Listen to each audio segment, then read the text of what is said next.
Hello everybody, welcome back. This is part 2 of recoil reduction. In the last video I gave you 6 ways that you can reduce recoil. There's a heck of a lot more ways than that, but they usually involve extreme modifications and maybe some gunsmithing involved. And so the ones that I gave you are, as far as the stock is concerned, that's how you buy the stock when you go to the store. What kind of recoil impulse can be reduced just by the stock design, or by a chassis, or by the type of action, whether it's a bolt action or a semi-auto. So I encourage you to go back to that video and look at it. But now today I've got 2 rifles out here that come as close as possible to what I'm after. So stick around folks, we'll get to shooting.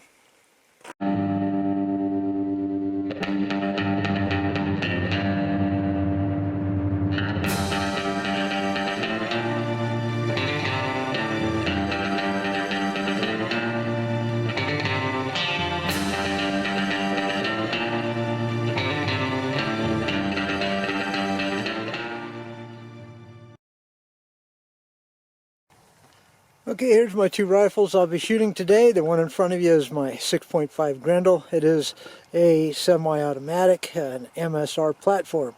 The one behind it is my 6.5 Creedmoor. It is a bolt action, but also set up in a chassis. So that's a pretty close comparison as far as weight is concerned. The 6.5 Creedmoor weighs just right in at 12 pounds, and the 6.5 Grendel weighs in at 9.5 pounds. So that's the closest comparison I can get. Okay, let's look at the 2 pieces of ammunition here for comparison. Okay, now this is the closest I could come again to have a pretty close comparison. The one on the right is the 6.5 Grendel with 120 grain projectile. The one on the left is 129 grain in the 6.5 Creedmoor. Now the Creedmoor has approximately 12 more grains of powder, so automatically it should have higher recoil, even though the bullet is only 9 grains more than the Grendel. There is 12 grains more powder, but we're going to test that out because I have a brake mounted on both of these rifles.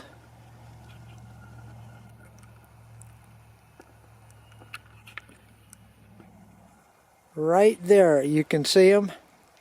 And we're going to see if that mitigates any of the recoil that we were talking about. So hang on folks, I'll turn the camera around, we'll get to shooting. Okay, I'm going to be shooting the top left target. Now, as I stated, there's lots of ways to mitigate recoil, but on my 6.5 Grendel here, I'd like to get the impulse down to about that of a level of a 223. Now, one of the ways that I forgot to mention to reduce recoil is, of course, wearing maybe a padded shoulder pad or a jacket or something like that, because what we're talking about is the actual, not necessarily the foot-pounds, but the impulse, whether or not it's a wrap or kind of a slow impulse. So pay particular attention to the muzzle rise on this, and we'll see, or you will see on camera, whether or not there's a reduction in recoil if you know the 6.5 Grendel. Okay, so upper target on the left, both cameras should be on, I hope. Let's go ahead and get going here. I'm just going to shoot 3 shots upper left.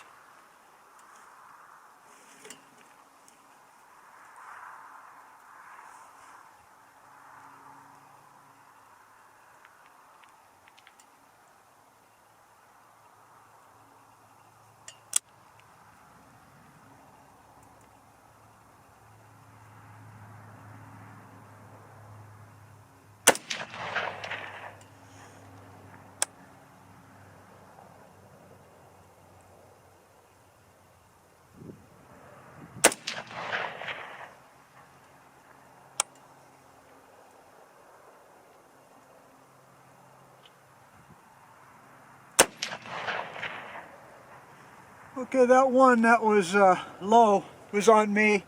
I could see it. I was focusing on the target and not on the reticle. You know, common shooting mistakes. Okay, so I hope you saw that. Now let's go ahead and switch over to the Creedmoor. Yeah, there was... The Grendel didn't have much recoil anyway. But I was trying to find out whether or not the brake, the configuration of this rifle in a straight line, a slower impulse back into the shoulder would help me stay on target. The crosshairs wouldn't move very much and I could have a good follow-up shot. All of those things passed. So let's go ahead and get the Creedmoor out now. Okay, now it's for the Creedmoor. Now, I just put this brake on here, don't know anything about it. Again, the Creedmoor is not known necessarily for its recoil. Recoil energy with 140 grain bullets, around 11 or 12 pounds. Supposedly by the advertisement on this brake, it's supposed to reduce it by about 40%. But I'm more interested in muzzle flip than anything, so this does have a compensator element to it. I fired the first round, I was way high, so now the next 3 shots, hopefully I dialed my scope correctly. It'll be the upper target on the right. Here we go, 3 shots. Interested to see if this is a real reduction in recoil.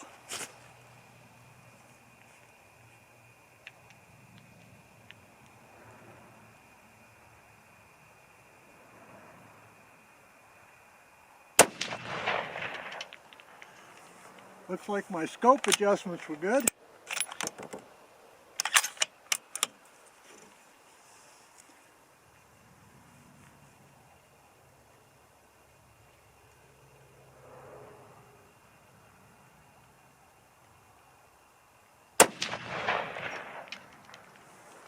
Yeah, that was me.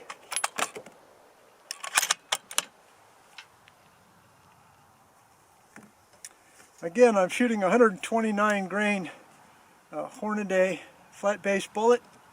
Pretty doggone accurate, but it wasn't there. So that can only be one extra element, and that's the shooter. Always. Never the gun.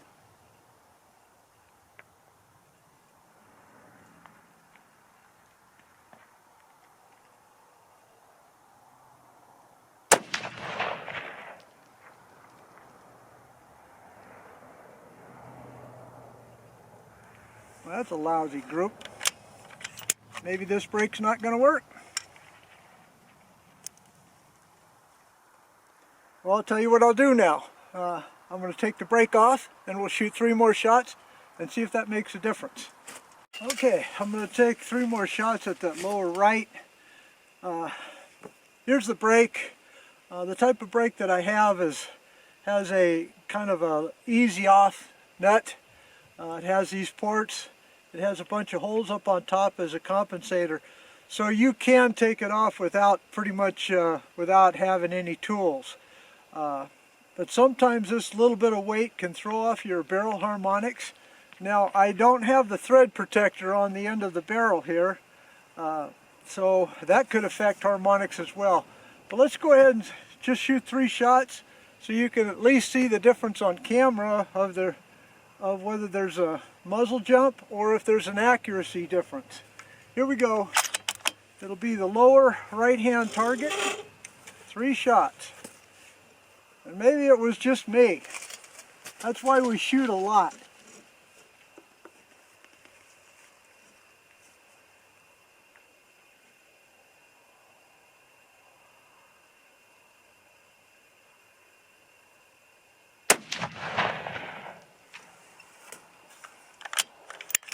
I could feel the difference in recoil, no question. But you saw where that shot shot. Let's see if it's consistent.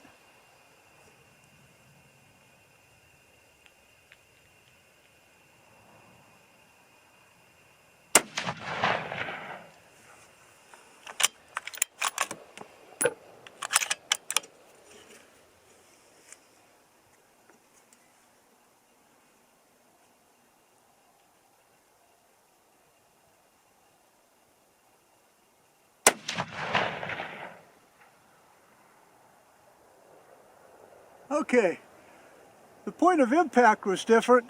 The group sucks. It's not the gun and it's not the ammunition. It's just not my day today. Alright, so let's go ahead and put this back on, get a fresh target out there and see if that makes any difference again. Okay, I put up a fresh target, and to be fair, I put the brake back on. Looks like it's not quite clocked right. Let me go ahead and take care of that. And then I ran a bore snake through it, just to be fair, with a clean barrel. Just a second. Okay, took the brake off, put the brake back on. To be fair, ran a bore snake through it to kind of clean it up. This will be the last 3 shots. Put up a new target down there. We'll see if that improves. If the shot pattern or the grouping does not improve, then you know it's 100% the shooter and not the brake. And probably because the ball game started about a half hour ago. And here we go, last 3 shots.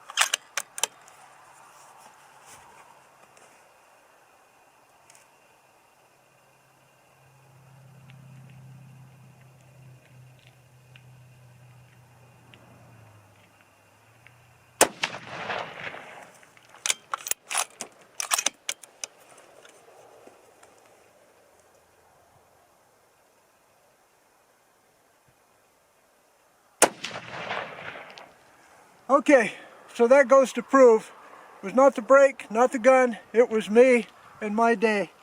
Well folks, if you like this video, as random as it was, but I don't think the brake makes any difference as far as accuracy concerned, but did make a heck of a difference in terms of felt recoil, so it's going to stay on the rifle. I hope you like this, folks. If you did, don't forget to see that first video with the 6 ways to reduce recoil. Otherwise, this one's not going to make any sense.